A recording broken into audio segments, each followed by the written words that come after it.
सर्वांना श्री स्वामी समर्थ, श्री गुरुदेव दत्त.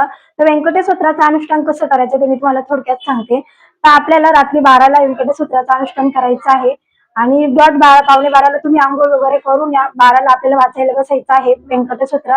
तुम्ही म्हणसान पावणे 12लाच बसू, तर नाही, आपल्याला 12लाच वाचायला बसायचं आहे. व्यंकटेश स्तोत्राचं पठण 12लाच करायचं आहे. त्यानंतर आपल्याला तुपाची दिवा लावा किंवा मग तुम्ही तेलाचा दिवा लावा. व्यवस्थित भरपूर भरून दूध टाका. 21 वेळा वाचतोपर्यंत आपल्याला तो बत्ती चालली पाहिजे. आपलं लक्ष विचलित झालं नाही पाहिजे. त्यासाठी व्यवस्थित आधीच तुम्ही पंक्ती वगैरे लावून घ्या. त्यानंतर आसन हे निळ्या कलरचं बसायला घ्या. पुरुष असेल तर सोवळं घाला, नसेल तर कोणताही ड्रेस घातला तरी चालेल, फक्त ब्लॅक कलरचा ड्रेस घालू नका. महिला असेल तर साडी घाला, नाही जमलं तर ड्रेस घाला, पण डोक्यावरती ओढणी, कपाळी कुंकू घ्या, कपाळी कुंकू लावा. अशा प्रकारे आपल्याला अनुष्ठानाला बसायचं आहे. आंघोळ करून बसायचं आहे. दोन हात धुतलं तरी चालेल, पण शक्यतो करून आंघोळच करा.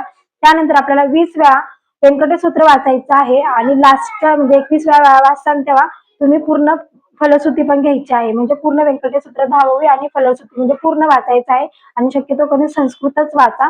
ते 10व्यांचंच आहे, प्राकृत मोठं आहे. त्यानंतर तुम्ही म्हणसान ताई दारं वाजतात, खिडक्या वाजतात, भीती असते मनात, आम्ही कसं बसू, सगळे आणि शक्यतो सगळे झोपल्यानंतरच हे अनुष्ठान करा, तरच तुम्हाला समजेल. कारण कोण जागा असेल आपण करून त्यांचा आवाज ते आपल्याला सगळं विचलित होतं. म्हणून सगळे झोपल्यानंतर शक्यतो 12ला सगळे झोपतातच, तेव्हाच 12ला तुम्ही अनुष्ठानाला बसाल. 12ला आपल्याला हे पारायण करायचं आहे अनुष्ठान. त्यानंतर तुम्ही खिडक्या वाजताना तुम्ही अनुभव घ्या, तुम्ही स्वतः करून बघा आणि मग अनुभव घ्या. खिडक्या वाजतात आणि साक्षात भगवान विष्णू आपल्याला दर्शन देऊन जातात. खरंच दर्शन देतात आणि खूप मोठा अनुभव येतो. मी स्वतःचा अनुभव सांगते. मी 21 दिवसांचं माझ्या मिस्टरांनी 21 दिवसांचं अनुष्ठान केलं होतं. खूप सुंदर त्यांना पण अनुभव आलाय आणि मला पण अनुभव आलाय, म्हणून मी तुम्हाला सांगते, तुम्ही पण अनुभव घ्या. त्यानंतर नियम काय आहेत, आपल्याला 21 दिवस ब्रह्मचर्य पाळायचं आहे. 21 दिवस मांसाहार वर्ज्य करायचं आहे. 21 दिवस परान्न वर्ज्य करायचं आहे आपल्याला. त्यानंतर तुम्ही 3 दिवस करा, 21 दिवस करा किंवा 40 दिवस करा, जसे तुमची इच्छा असेल तसं.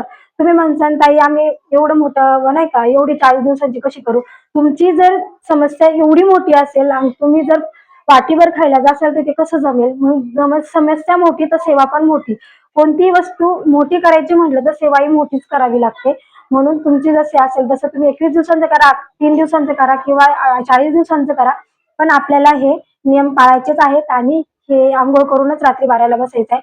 सर्वांना श्री स्वामी समर्थ, श्री गुरुदेव दत्त.